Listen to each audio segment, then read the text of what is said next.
Coming up on Mountain News this morning, the governor conducts a Team Kentucky update from Frankfort. We'll take a look at what he discussed during his briefing. And one Southern Kentucky Sheriff's Office provides food to folks as well as winter essentials ahead of the holidays. Dedicated to Eastern and Southern Kentucky, this is WYMT Mountain News This Morning. Good Friday morning to you. I'm Caroline Mueller here with you on this December 19th. The time is now 6:30, so let's check in with meteorologist Megan Desmel for a look at your forecast this morning. Megan, we have made it to Friday, seemingly against all odds this week. Yeah, it's been a crazy week, hasn't it? Yes, but what can folks expect going into this weekend? Well, we are going to see a little bit of a temperature drop today as the cold front from Thursday seeps its way into eastern Kentucky. But don't worry, because we are going to see those temperatures warming right back up as we're heading into the weekend. So it'll be a pleasant forecast going into your Christmas week. But let's start off with today. Right now, we're still seeing that last little bit of that rain this morning. And in fact, as the cold front drops those temperatures below freezing, we're starting to see that transition into a wintry mix, something to keep our eyes out for. And we're still seeing those gusty conditions, especially for our far eastern counties this morning. So keep that in mind as you're heading out on the roadways.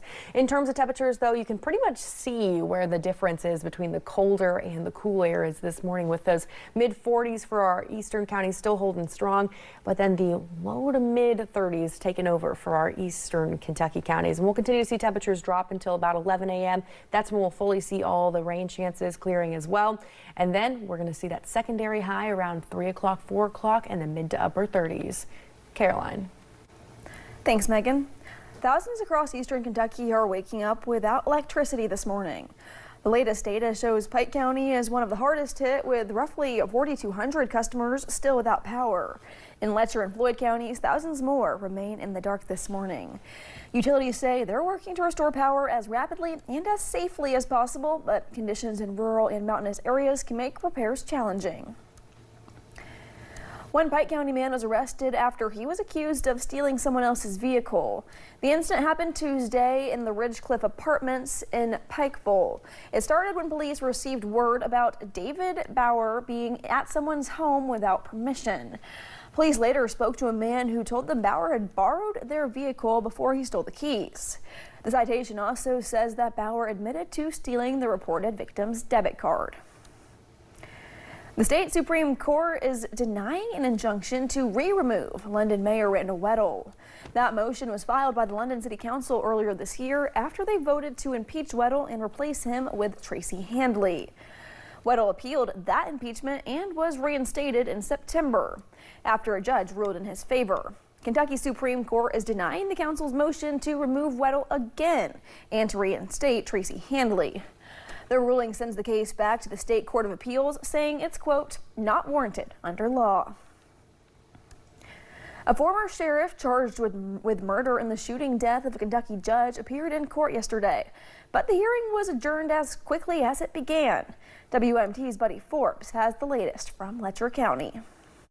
Former Letcher County Sheriff Mickey Steins appeared in court Thursday for a status hearing. Steins is charged for the September 2024 murder of Letcher County Judge Kevin Mullins and has been in the Leslie County Detention Center pending an upcoming trial. Steins was taken to Letcher County Thursday, back to the building where the murder took place, where attorneys were expected to discuss motions like a requested change of venue and the defense's motion to set a bond for Steins. Family members showed up on both sides of the courtroom, with prosecutors and the defense team in place awaiting the hearing. But after Special Judge Christopher Corrin took the bench, he quickly adjourned the court. With that, court is adjourned.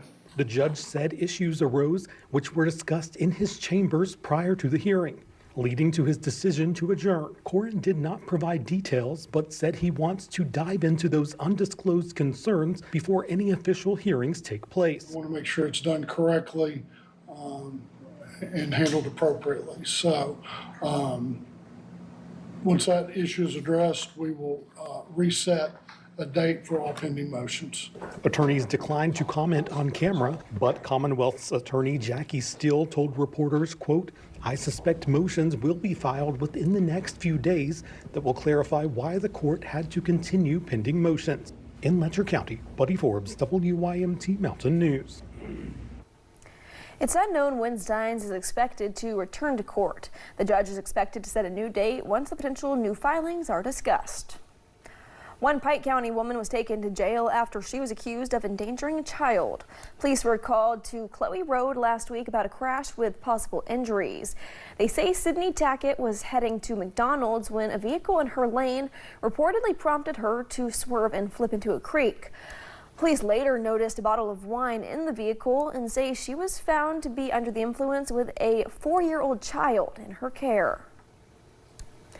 Since Kentucky Power announced the proposed 14.9% rate increase for residential customers, people have been sharing their concerns and frustrations. Thursday in Hazard, customers asked the Public Service Commission the hard questions, like why this increase was proposed in the first place. Lawmakers, business owners, even students shared their experiences and how this rate increase would impact families throughout the mountains. We talk about raising the rates on these people. You're talking about raising rates on some of the most vulnerable populations in this country. The next and final meeting the PSC will host will be on January 8th at 5 o'clock at the Ashland Transportation Center. Hearings in Frankfort will begin on Tuesday, January 13th. In his Team Kentucky briefing yesterday, Governor Beshear announced the state's projected budget deficit has been cut nearly in half. The governor says the consensus forecasting group originally projected a $305 million deficit in the current budget. But this week, the group revised the projection down to $156 million. Kentucky law still requires the shortfall to be addressed, so the governor says he's implementing a 3% reduction for state agencies and constitutional offices. The governor says cuts will not be made to education, Medicaid, pensions, and public safety, but he says some constitutional offices are refusing to make budget cuts. The auditor and the treasurer have just said no. They won't take part or do their part, even though this is all set up by state law. The other constitutional officers we have not received a plan from, but we hope and expect to get one. In a statement, State Auditor Allison Ball says state law says the governor can't demand constitutional officers reduce their budgets. She also says the governor hasn't followed her recommendations for reducing wasteful spending her office has identified. We are also getting new reaction from Governor Beshear after Ford announced plans to repurpose a battery plant in Kentucky. The switch up will lead to roughly 1,600 Blue Oval SK workers being laid off. Last week, Ford and SK announced they're ending their partnership and Ford will take over all the Kentucky battery plants, including one in Hardin County.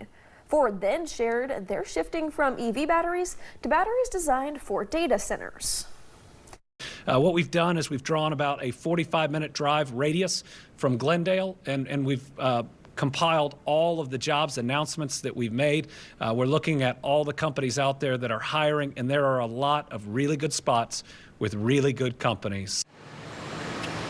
Federal law requires employees get 60 days on the job after receiving a layoff notice. Ford is planning to bring 2,100 jobs to the plant once it is retooled. Kentucky retailers are in a last-minute rush to comply with a new state law. About 700 businesses must obtain a tobacco, nicotine, or vapor license before January 1st. The law passed in March, but applications only opened in mid-November. As of this week, only 1,500 applications have been approved. Some retailers report system issues and a complex application process requiring hundreds of pages of documents. There are growing concerns about what happens if approvals aren't ready by the deadline. Yeah, I need to check on that. If there's a challenge there, we'll look into it, and certainly businesses should be treated fairly.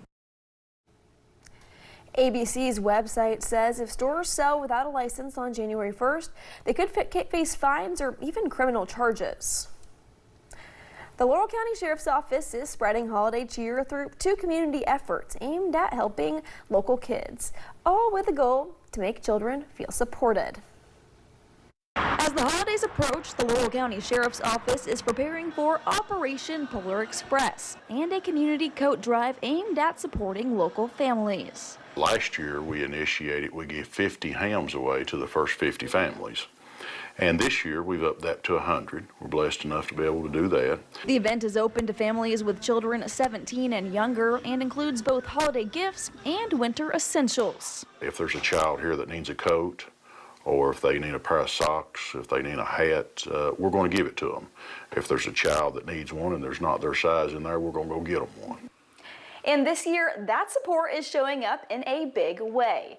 From handmade toys to brand new coats, families, kids, and local organizations across Laurel County have stepped up to make sure no child goes without this holiday season. The community response, it's been overwhelming. And any time that we put out that we need something, we need help, the community has always stood behind us. Sheriff Root says efforts like these also help strengthen trust between deputies and the community they serve.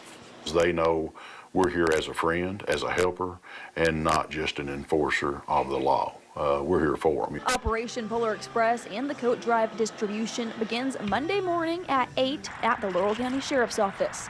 Donations can still be dropped off through Monday morning.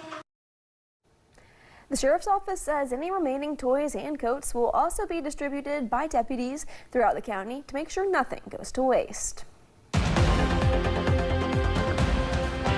And we're still seeing those temperatures drop as that cold front finally sees those chillier temperatures. I mean, we're talking low to mid 30s for more of our western counties, still hanging on to the 40s for a lot of folks as you travel more to the East 45 right now in Pikeville. Now, in terms of what we're seeing on the radar, still a lot of rain left, and for some folks that are near the freezing mark, we're seeing some of that wintry mix. Now, we will continue to watch that clear out until about 11 o'clock, where we'll look nice and dry this morning, and then temperatures will begin to warm right back up just a little bit. So as you're heading off to school, yes, you do have that little chance of maybe a little flake or some rain with temperatures in the upper 30s. And then by the time you're heading home, still hanging on to those upper 30s with partly cloudy to mostly sunny skies. Caroline.